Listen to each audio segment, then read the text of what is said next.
In my previous life, Chen Wei, the Marquis of Weiyuan, and I were a couple envied by all. Our love was mutual and unwavering. Before I died, receiving a single tear from him was enough to satisfy me. Yet, when I opened my eyes again, I heard that he had come to propose marriage, but this time, the one he came to marry was not me. Hello, everyone. Welcome to my channel. Subscribe us to read wonderful novels every day. Now the story begins. I rushed to the main hall, through the crowd. I saw Chen Wei take my cousin's hand and solemnly promise to the elders, I know Yunyang is not as socially adept as Miaonyang, and I will protect her in every way from now on. I turned away, holding back tears, and couldn't help but ask myself, was everything from the past just a dream? But that dream felt all too real. I remember when Chen Wei was 19, his mother's body not yet cold in the grave, his father had already brought a stepmother through the door, the ancients said. The word filial piety can crush a person to death. Even the emperor cannot escape the constraints of propriety and law, let alone Chen Wei. I still remember him telling me with a sorrowful face, Miaonyang, I am not living well at all. My heart ached for him as I listened, so I was determined to marry him. After we married, we became a couple envied by everyone. He worked hard and achieved great deeds outside, and every time he was promoted, he never forgot to request an honorary title for me. I managed internal affairs and socialized with noble ladies, clearing countless obstacles for Chen Wei. Later, Chen Wei was infeft as the Marquis of Dingyuan by the emperor, and he praised me, skilled in social maneuvering. I disliked the underlying derogatory connotation of the phrase and frowned. Chen Wei loved me more than anything. Not even our two children could compare. Every time he returned, he would come straight to my courtyard.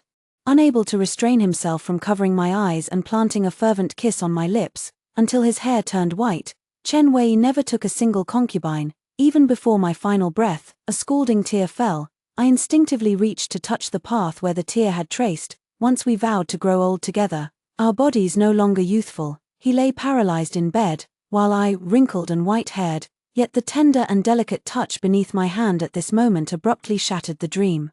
This year, I remain unmarried, while Chen Wei is about to turn 18. On this day in my previous life, he had just been promoted. With the spring breeze of success, the horses' hooves galloped swiftly, viewing all the flowers of Chang'an in a single day. I formed a bond with my cousin at the Willow Pavilion outside the city. The two of them became close confidants, sharing everything without reservation. From my cousin, he learned that I was cherished at home, intelligent and lively.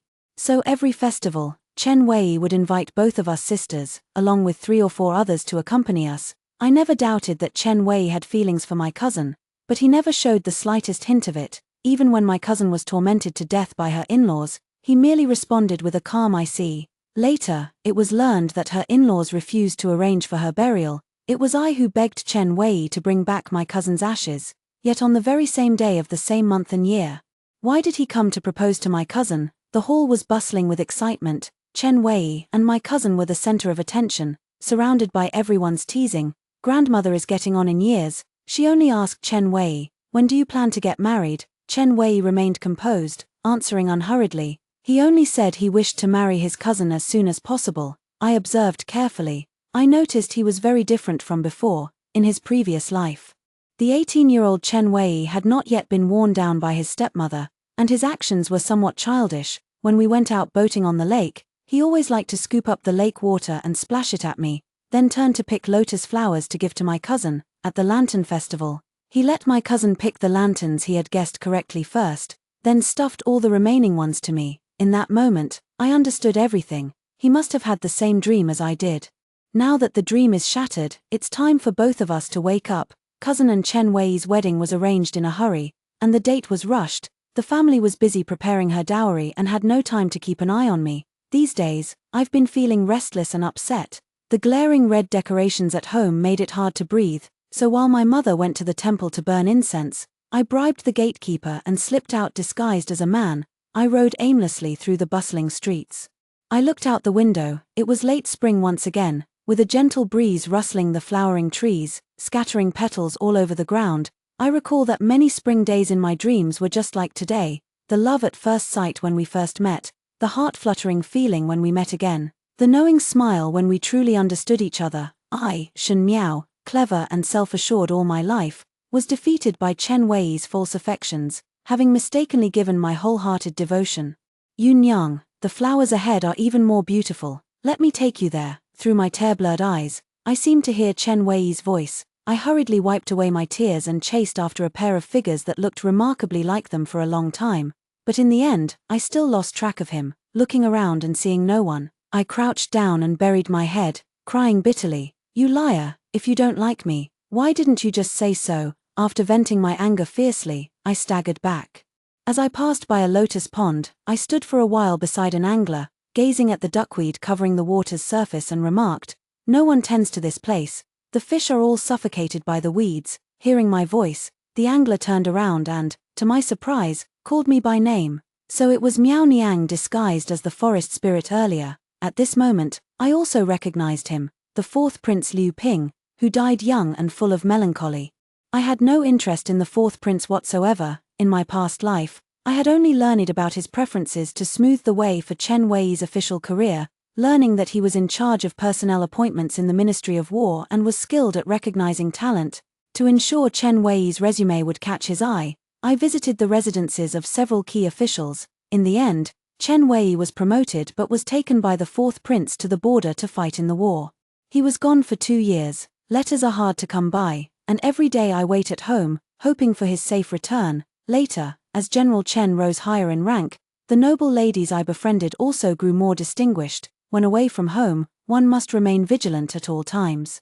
Fearing that the slightest misstep could lead us into an abyss, the bitterness in my heart could not be shared with my husband guarding the frontier, nor could I trouble my mother with worries. I could only swallow it with a stiff neck. Later, when Chen Wei returned to the court with the fourth prince, he remarked in surprise, Miaonyang has been living a life of ease at home every day, so why has she grown so thin? I replied, social interactions are not easy. He laughed and said, Miaonyang has been pampered by her mother-in-law since she was young. As soon as she entered the household, she took back the authority to manage the house, making life much easier for her than for your sister. Trying to explain the hardships of being a woman to a man is like playing the lute to a cow, a futile effort. Since that's the case, why should I endure such suffering in this lifetime?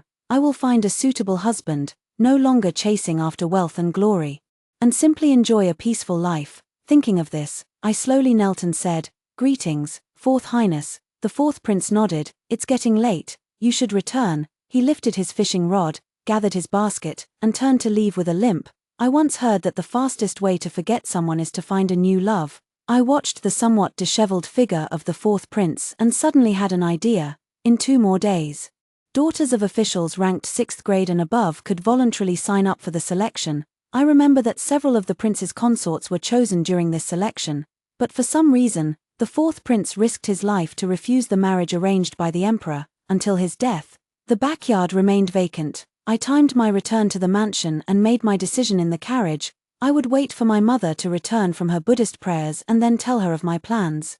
My mother studied me carefully for a long time, then frowned. Auntie came to me yesterday saying that Yunyang's dowry is too meager, and she wanted to borrow some decent items from our second branch.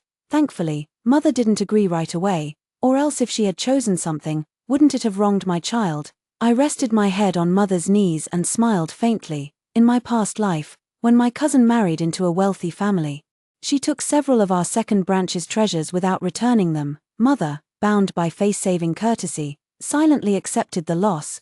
Now that the match is of equal social standing, it's just too much to still take advantage of our second branch. At dusk, I accompanied my mother for dinner and ran into my cousin acting suspiciously in the covered corridor. When she saw it was me, her pale, pretty face immediately relaxed.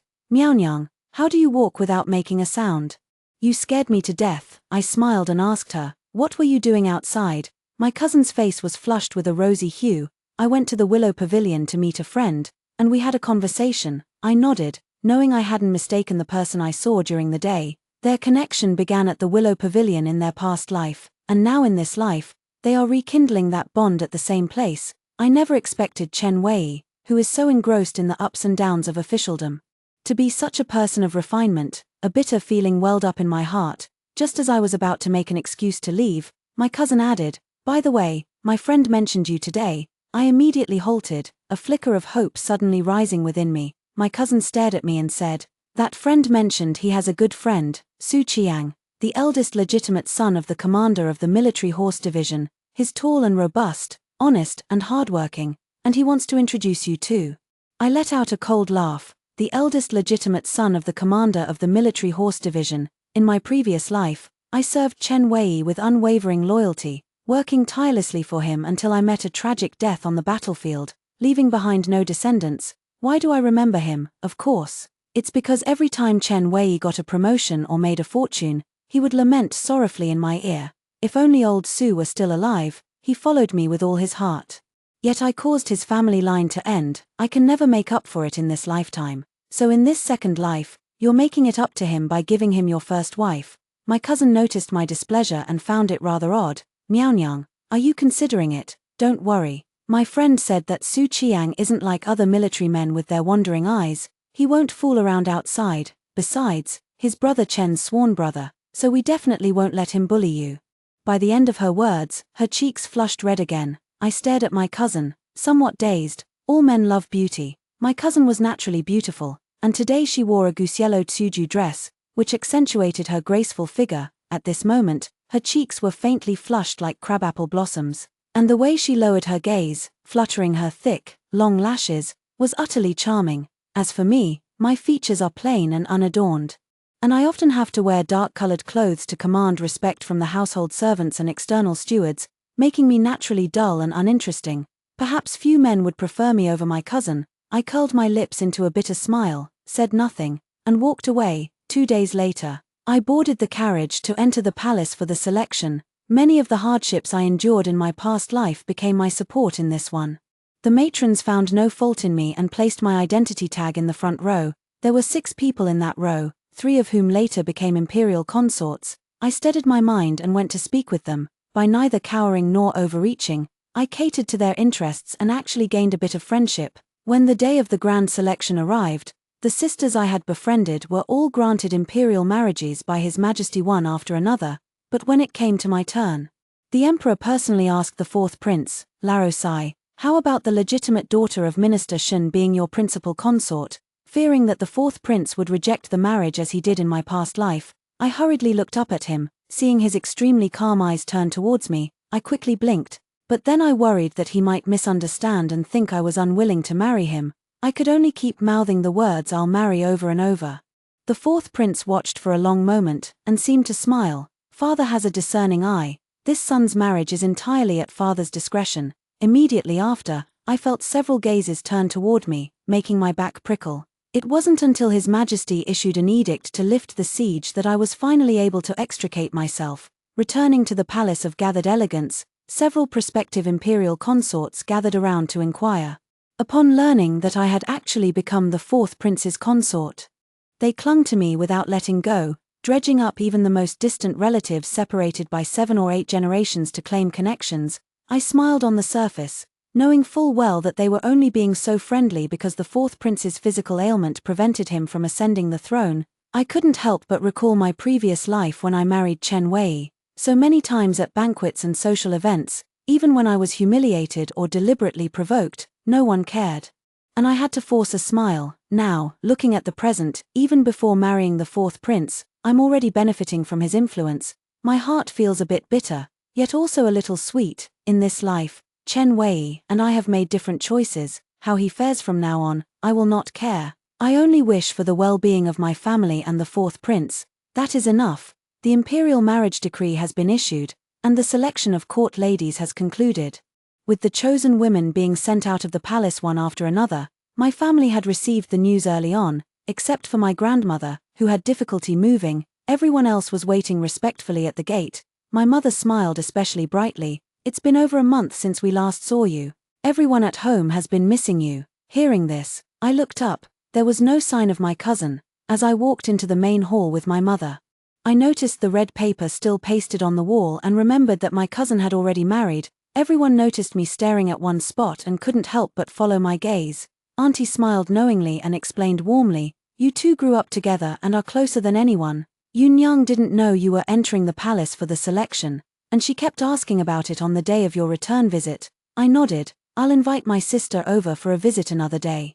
The very next day after I said that, my cousin came accompanied by Chen Wei. Seeing her dressed as a married woman, her eyes and brows naturally revealed the charm of a woman who had known the ways of the world. My eyes grew warm. I had long known there was no going back. But seeing it with my own eyes still brought a sharp pang to my heart. You have such a cruel heart, sister. She came in and shot me a reproachful glance. You went off to the audition without a word.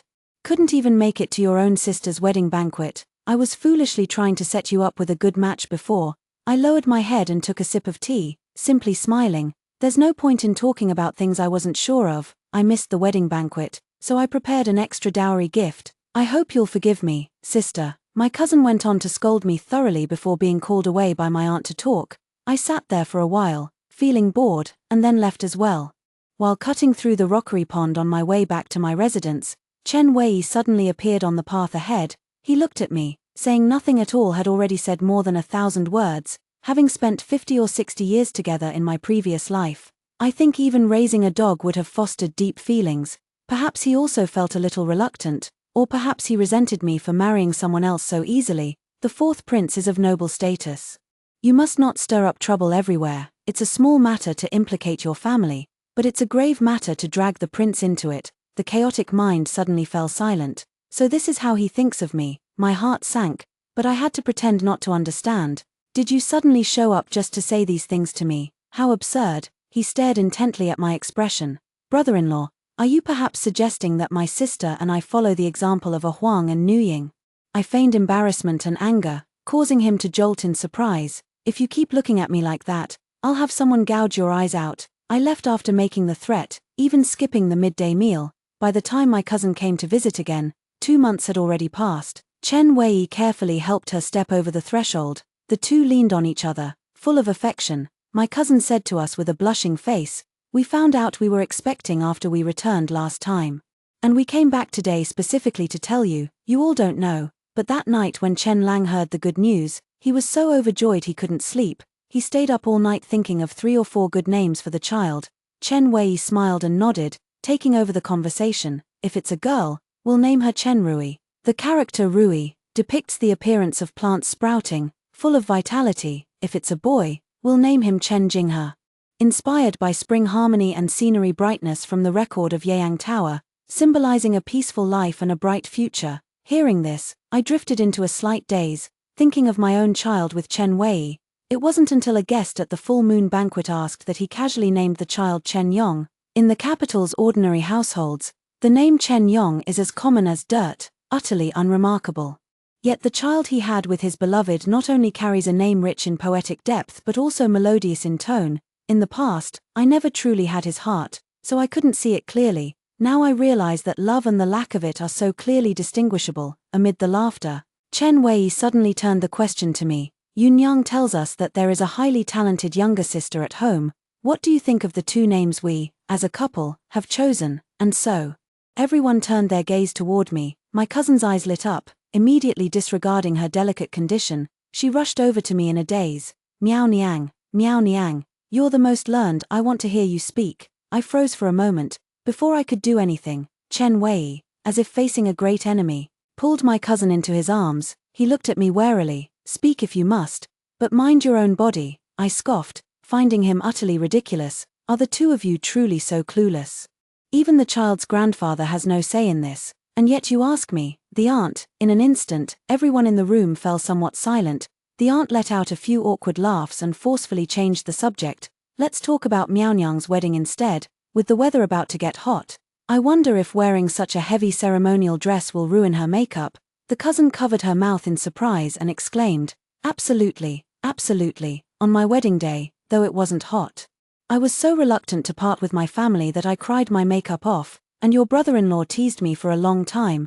Chen Wei gently tapped her nose with his finger, smiling affectionately. I rested my chin in my hand and turned to look outside the hall. Above the wall, 3 feet high, the crabapple branches were laden with pink blossoms. When the petals fall in profusion, it will be time for me to marry. The prince's wedding was arranged by the Ministry of Rites, with a protocol different from that of commoners. Considering that my family had lived in the capital for many years and had many relatives by marriage, the officials of the Ministry of Rites set up banquets on both sides. On the day of the grand wedding, Chen Wei and his wife were also to attend. My cousin had originally wanted to have a word with me, but the hall was packed with people, and even the maids and nannies serving in my room were crowded together. afraid of being jostled in the stomach. She could only send a playful message, "I should be happy that my sister has married well," but seeing all these distant relatives who usually wouldn't even cross paths with us suddenly show up, I can't help but feel a bit annoyed. I smiled and shook my head, yet even that slight tilt of my head drew gasps of surprise from behind me. Hiss! The phoenix crown of the crown princess, crafted of pure gold and studded with jewels, weighed heavily on my shoulders and neck, leaving me unable to relax. The auspicious hour for the wedding procession was set at dusk. The fourth prince rejected others' suggestions, dismounted from his steed, and took hold of the other end of the hydrangea. They bowed to heaven and earth, then entered the bridal chamber. I sat by the bed, waiting until the sun had completely set, and finally, the fourth prince arrived, reeking of alcohol. Everyone else, leave. Next, the red veil was lifted, suddenly meeting his narrow, long eyes. I felt a bit embarrassed. Later, when it was time for the couple's intimate union, thinking that he had a physical ailment, I kindly went to help him, not wanting to provoke his anger. "This prince may have difficulty walking, but my legs are not broken. You are too kind." Miao. I intended to explain, but the words were shattered on my lips by his interruption. Water was called for 3 times during the night. The next day, under the bright sun, we entered the palace to express our gratitude. The emperor was busy with state affairs and, without even looking up as he spoke to us, waved his hand to dismiss us. The empress, not being the fourth prince's birth mother, only exchanged a few formal words before offering tea to signal the end of the audience. On the way back, we sat facing each other. The fourth prince's expression was unusually calm, as if he had grown accustomed to being treated this way. Only then did I understand why someone as noble as the fourth prince would meet such a melancholy end. "Do you feel sorry for me?" he suddenly spoke, his voice tinged with a hint of hoarseness. I smiled faintly. "You must be mistaken. As the daughter of a minor official, I could only envy your highness." He averted his gaze and fell silent. The carriage suddenly became eerily quiet. After a moment's thought, I abruptly brought up the matter of the selection ceremony that day. "If I hadn't begged your highness so desperately back then, who would you have chosen?" The fourth prince fell silent for a moment before answering. "This prince would not have chosen anyone." I nodded and did not press further. Instead, she blinked and pleaded with him. "On the 3rd day of the wedding, when I return to my parents' home, will your highness accompany me?" The fourth prince gave a soft and then closed his eyes. My goal had been achieved, so I tactfully fell silent. The sound of hooves clip-clopped as the carriage wheels turned a corner, and the alley's draft lifted the carriage curtain. Suddenly, I met the gaze of an old acquaintance, and we both froze in surprise. The carriage headed west, while he went south. We were fated to meet again today, only to drift further apart from now on. The homecoming banquet the day after tomorrow has been prepared by the bride's family for a long time. It's just a pity that my cousin had a threatened miscarriage the day before yesterday and has been resting in bed these past few days, unable to go out. When I heard my aunt mention this matter, I secretly grew suspicious. Since Chen Weisheng's birth mother is still alive, it's naturally impossible for my cousin to be mistreated by her stepmother. Although Chen Fei is lustful, his character is still passable, and he wouldn't go so far as to trouble his pregnant daughter-in-law. Could it be Chen Wei? If you're feeling unwell, go back early. Another day, I'll invite your mother-in-law and the others to the residence for a visit. The fourth prince's concern made me unable to hold back a smile. Enough, after all, it's someone else's affair. I no longer have the right to interfere. I should just think about the future. If nothing unexpected happens, the third prince should ascend the throne in the future. But I've heard that the third prince and my master have some private disagreements. If they can't be resolved, then we'll have to seek another way out. I sat for a while at my mother's home, feeling quite tired. I told my mother, in a few days, I'll bring the women of the household to the fourth prince's residence to get acquainted. But perhaps she didn't take it seriously, or had other considerations, for she never came. It just so happened that the fourth prince handed over the household management to me after our marriage. And I also heard that the emperor had recently fallen ill, with several capable princes eyeing the throne. There really was no time to invite my mother over for a visit. Sometimes, rubbing my sore wrist, I couldn't help but sigh. What a life of toil. But busy as I was, I still had time to enjoy a cup of tea now and then. Unlike the fourth prince, who was entrusted with important duties by the emperor right after his marriage and had been working non-stop for months. He was now even leading a large army to the border to fight in a war. In comparison, I feel quite content. Just as I was about to take a stroll in the garden, a maid suddenly came over and said, "Your Highness, there is someone outside claiming to be your cousin." and she wishes to ask a favor of you. My cousin's visit this time was instigated by Chen Wei. She pouted and complained, it's all his fault, Shangguan, he's mediocre himself. Yet he insists on suppressing his subordinates so they can't get ahead. He's made my husband lose credit twice already. Miaonyang, you must help me. After saying this, she glared at me again. It used to be you begging me, but now that you've married into the fourth prince's family, you're making me come to you instead. If I had known, I wouldn't have agreed to your brother-in-law's proposal and would have entered the palace selection with you. I reminded her, watch your words. She glanced around, completely unconcerned. I invited her to stay for a meal at the residence. Since the fourth prince wouldn't be back at noon, I sent someone to deliver his lunch. Knowing he was short of staff, I also recommended Chen Wei to him. My cousin, aware that I had helped, happily brought me a basket of sour plums. She suffered from severe morning sickness during pregnancy and relied on these to stimulate her appetite for all 3 meals a day. I only took a tiny bite of the plum flesh, and it was so sour that I had to drink 3 cups of tea. Just like in his previous life, Chen Wei was to follow the fourth prince to the border to fight in the war. I had prepared the fourth prince's daily necessities in advance and also stocked up on a good amount of exchangeable banknotes. He saw it all but said nothing. He just exerted himself fiercely at night. Until the very end, he finally said, "You are very good," on the eve of the army's departure. The gatekeeper handed me a letter. Unfolding it revealed Chen Wei's handwritten words. My mother is rigid and strict. Yunyang is stubborn yet delicate. I fear that my journey tomorrow may be one from which I never return. I humbly beg your highness to take good care of my wife and child. In the future, I shall repay this kindness even if it means knotting grass or holding a ring in my mouth. I just smiled and picked up my pen to reply. Miaonyang is not suited for such a great responsibility.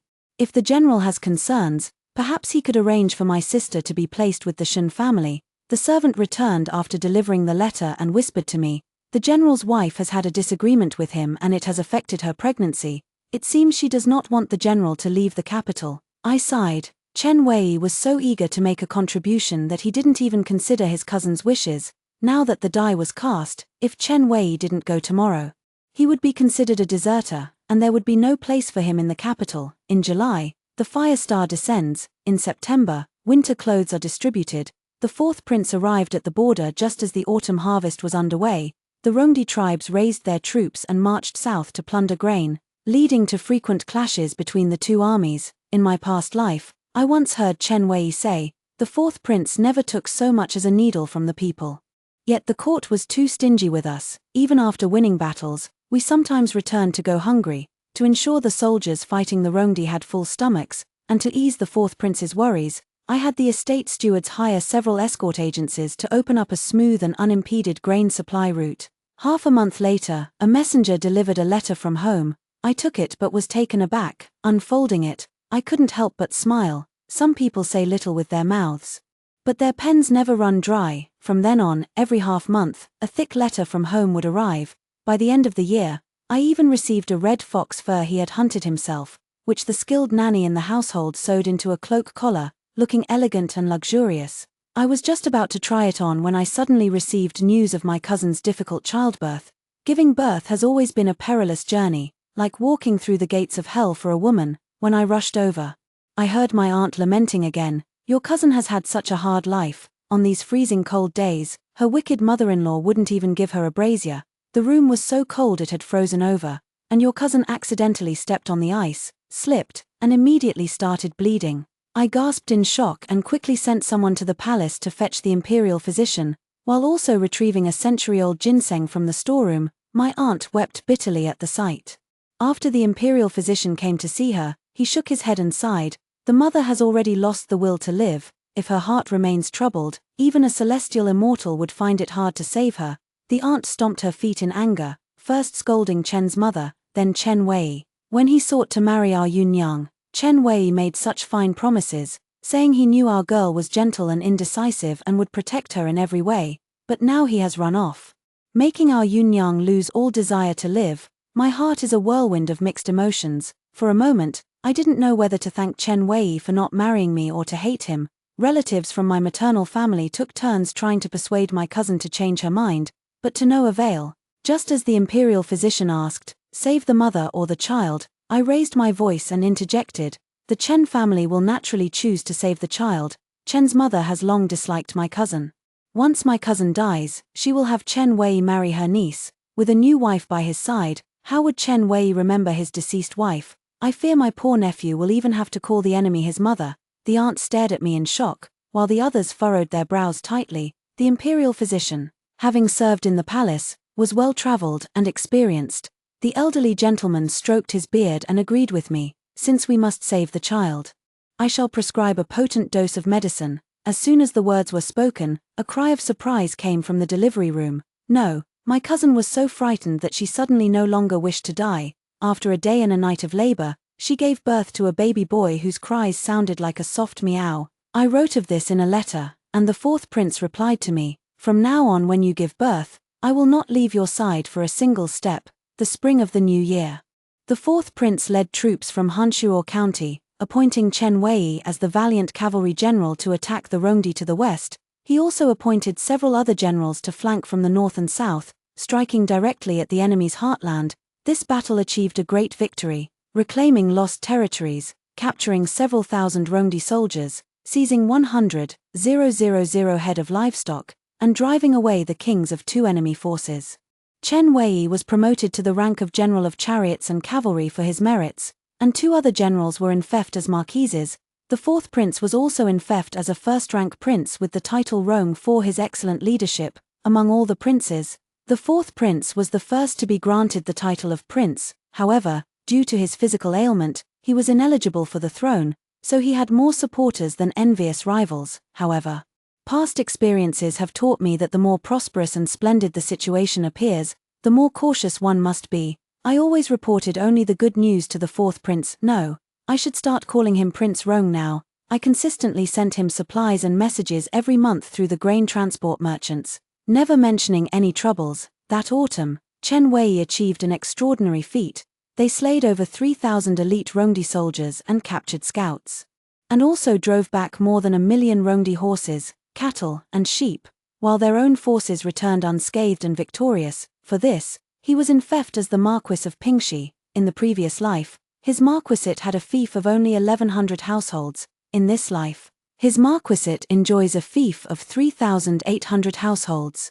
My judgment has never been wrong. He is indeed a capable man, but that is as far as he goes. Chen Wei, eager for great achievements, defied orders and built a bridge across the river to launch a surprise attack. The prince, considering Chen Wei's merits outweighed his faults, concealed the matter and even ennobled him as a marquis. However, no matter what, Chen Wei would never be employed again. The military most detests disobedience to orders. The following spring, the prince ordered several generals to set out together and also requested the emperor to appoint 2 great generals to advance from the right rear, launching a joint attack on the Rongdi. In previous years, the Rongdi would always raid in the autumn and rest to recuperate in the spring. This time, the prince did the opposite, launching a surprise attack on the enemy camp and catching the Rongdi king off guard. More than a dozen minor leaders and tens of thousands of men and women were captured, along with countless cattle, horses, and sheep. As a result, the prince returned triumphantly with his troops half a year earlier than in his previous life.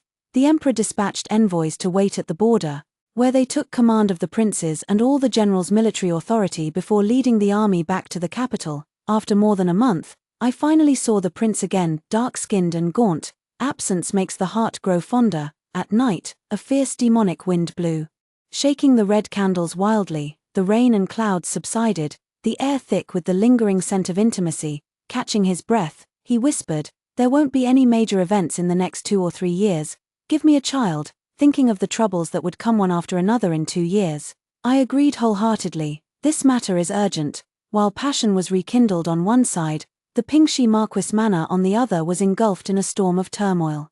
Chen Wei had received a great many letters from home this year, yet, whenever he opened them, he found nothing but his mother's reproaches or his wife's complaints. His family showed so little care for him who was struggling desperately outside. How laughable. Returning home, seeing that no one had left a light on for him in any of the courtyards, he felt it was ironic. He first went back to his own courtyard and knocked on his wife's door. "Yunyang, I'm back." There was still no answer from inside the room. Chen Wei simply pushed the door open and entered. Seeing the dark figure sitting up on the bed, his heart suddenly softened. "Yunyang, you've suffered. Where's the child? Let me see him." As luck would have it, These words happened to touch Yunyang's sore spot. She raised the wooden pillow and threw it at him, screaming hysterically, "You heartless scoundrel who abandoned your wife and child, you still have the nerve to come back. Do you have any idea how your mother treated me? Every time I wrote to you, begging you to stand up for me and keep her in check, you never cared. You let her look down on me more and more, making me suffer so much that our child was born prematurely. Now I ask you just one thing, who matters more, your mother or me?" The fire in Chen Wei's heart suddenly flared up, then gradually died down. His throat tightened repeatedly. He didn't understand. Why was everything fine when he left for 2 years in his previous life? It's only been a little over a year since I left this life. Yet things have already reached an irreparable point, Chen Wei said helplessly. After all, she is my birth mother, Yunyang sobbed, tears streaming down her face. You once said you would protect me everywhere, and I foolishly believed it. Now I've ended up in such a state. If it weren't for my sister's unwavering support, I would already be a lonely grave. Chen Wei also thought of his considerate wife from his past life, of Prince Rong hunting red foxes in the vast snowy borderlands, and of the once harmonious and happy home. His heart ached once more. After what felt like an eternity, he heard his own bitter voice. "Then what do you want me to do?" Yunyang relayed the words her mother had earnestly instructed her to say to him. "Either we separate and live apart, reducing our interactions, or we divorce." Chen Wei's temples bulged with anger as he heard this, and he slammed his hand on the table. "Impossible. Don't even think about it. I've just been promoted and in theft as a marquis, and you want me to abandon my own parents? What will outsiders think? Do you even have a brain?" Yunyang, already seething with anger, immediately shrieked. "Then let's divorce." The day after the prince returned, not long after I struggled to get out of bed, someone from my maiden family came to inform me. "Your Highness, the eldest young lady is insisting on divorcing her husband. Please come and see what can be done." I was startled, unsure what had caused this sudden turmoil. After hastily freshening up, I hurried to the Shun residence. There, I saw my cousin sitting sideways in the guest seat, her face ashen with despair. Chen Wei stood by, holding the child who was over a year old and still couldn't walk in his arms, his face so gloomy it seemed to drip with water. When my aunt saw me coming, it was as if she had seen a living Buddha. "Princess, please help me persuade Yunyang. She's acting as if she's possessed, refusing to listen no matter how much we reason with her. After enduring so much in the Chen family, just when she's about to see the light at the end of the tunnel, she insists on demanding a divorce." My cousin silently shed tears, while Chen Wei frowned and remained silent. I knew it was pointless to reason with my cousin, so I turned to Chen Wei. "Have you forgotten what you said when you married her?" Chen Wei opened his mouth, forcing a bitter smile. "But she's targeting my mother, my own mother." I froze for a moment. A sudden, indescribable sense of relief washed over me. "So you're just going to let your mother bully my sister?" Chen Wei suddenly lifted his bloodshot eyes and shouted at me uncontrollably. "Then teach me how to do it. You're so clever, you must know how to balance them." Everyone in the room was startled by him. My cousin immediately covered her face and broke down in tears. Yes, it's all my fault for being so foolish, unable to even handle my own mother-in-law. I might as well just die." Chen Wei looked at her, his eyes turning cold. I thought I must have seen wrong, but when I looked again, I accidentally caught a glimpse of the emotion in his eyes. "Your Highness, I am not well versed in the affairs of the inner household. Please give us some advice. He sure knows how to put me to work." I had no intention of paying any attention, but seeing the earnest anticipation on my family's faces, I eventually came up with a makeshift solution. The Marquis's mansion bestowed by the Emperor was converted into a 4-character courtyard, with Chen's mother and her cousin each choosing a corner, leaving the middle area for common use. This way, the cousin was at ease, but Chen Wei was caught in the middle, finding it difficult to please both sides. After dealing with their messy affairs, he returned to the prince's mansion to use it as a topic of conversation, not expecting the prince to become jealous. The princess consort seems quite attentive to this Chen Wei. I simply detest his indecisiveness. Unlike your Highness who is so wise and mighty, smooth talker, the prince scoffed lightly and picked up his teacup. The cup obscured most of his face, leaving only those meaningful eyes slanting a glance at me. The soldiers who returned victorious from battle were gradually receiving their rewards. The prince was already a first-rank prince and also held a key position in the court. The emperor, having nothing left to reward him with, sent over several treasures from his private treasury along with 4 beauties. I sneered coldly to myself. For the first time, I did not go to the study to call the prince for the meal. After I finished eating and wiped my mouth, He came uninvited. "I am hungry," said the prince. I stood up and called for the servants. "Prepare a few dishes for His Highness." The prince's brow relaxed slightly, though he still looked somewhat puzzled. He has always been a man of few words. Only at night, when emotions overwhelm him, does he let slip a few tender words. "Why, didn't you come to get me today?" I was worn out by his antics and confessed honestly, "Your Highness is blessed. The Emperor has sent 4 beauties to our household." It was meant as a light-hearted jest, but unexpectedly, the prince's eyes reddened in an instant. He buried his face against my collarbone, his voice dripping with disgust. "I knew it. None of them wish me well. Seeing how deeply in love we are, they deliberately sent people to sow discord between us. You don't trust me, I can understand that. But there are some things I only want to say to you. To me, women are too weak and foolish, only bringing more trouble to someone like me who is already trapped in difficulties. That's why I've always kept my distance from women and never once in my life imagined having a wife or children. But Miaonyang is different."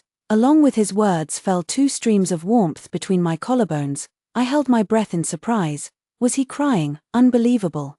I carefully brushed past his burning eyelids and said in a teasing tone, "I've never seen a man cry before. Your Highness, lift your head and let me have a good look." Ouch. Too much teasing. Got bitten. I quickly wrapped one arm around his waist and used the other to gently stroke his hair. All right, don't be afraid. As long as the prince doesn't change his heart, I will always be good to you, perhaps in this second chance at life. Both Chen Wei and I are here to make up for the regrets of our previous lives. He couldn't win the affection of my cousin, and I, too, had once felt pity for someone else. What the future holds remains unknown. Only at this moment, my heart is at peace. Extra chapter. After Chen Wei was infeft as a marquis, he requested an honorary title for his cousin. The emperor granted it. My cousin was overjoyed about this and often came to the prince's mansion to chat with me. Later on, one time, she seemed particularly awkward and hesitant. After repeated questioning, she finally said, "It's all because of your brother-in-law. Everyone who fought alongside him has been promoted one after another. Even his former subordinates now hold higher positions than him. I've wanted to ask for your help several times, but he refuses to say anything and even threatened me not to tell you. It's so infuriating." I smiled and said, "Perhaps there's more to the story." My cousin slammed down her teacup and shouted at me, "What more could there be? Someone must have stolen his credit. Chen Wei is your brother-in-law. Miaonyang, you have to help us. Brother-in-law doesn't seem like the type to bend easily. Sister, you should go back and get a clearer understanding of the situation first. Between sisters, you make so many excuses when asked for a simple favor. The prince holds a high position. Investigating something is as easy as a word from him.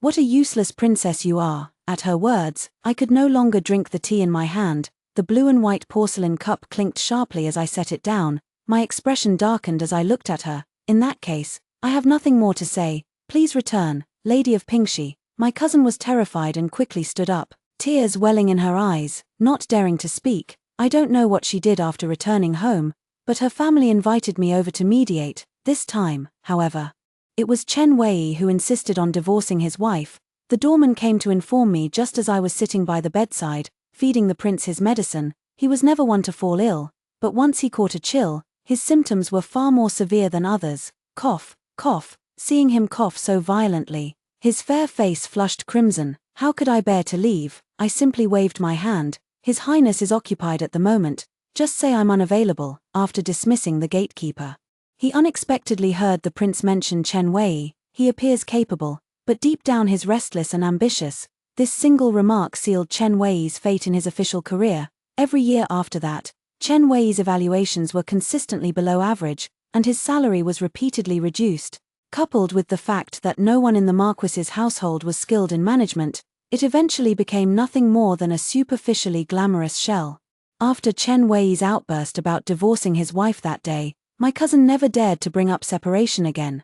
Gradually, the two became known throughout the capital as a famously unhappy couple. I only heard that they often argued, but I never expected the two of them to actually get into a physical fight at my son's full moon banquet. I quickly ordered the guards to subdue Chen Wei. The latter was pinned forcefully to the ground, still looking at me with a face full of grievance and resentment. The prince snorted coldly beside us. The following month, Chen Wei was transferred to Yangzhou, 1,000 miles away. The Yang region was sparsely populated and lacked resources. Chen Wei took up his post alone and never returned. Half a year passed without a single letter from him. and his cousin even suspected he had died. Yet, at the end of this year, I received a sable fur, accompanied by a note, "A thousand sorrows and joys are but a dream, both lives utterly absurd."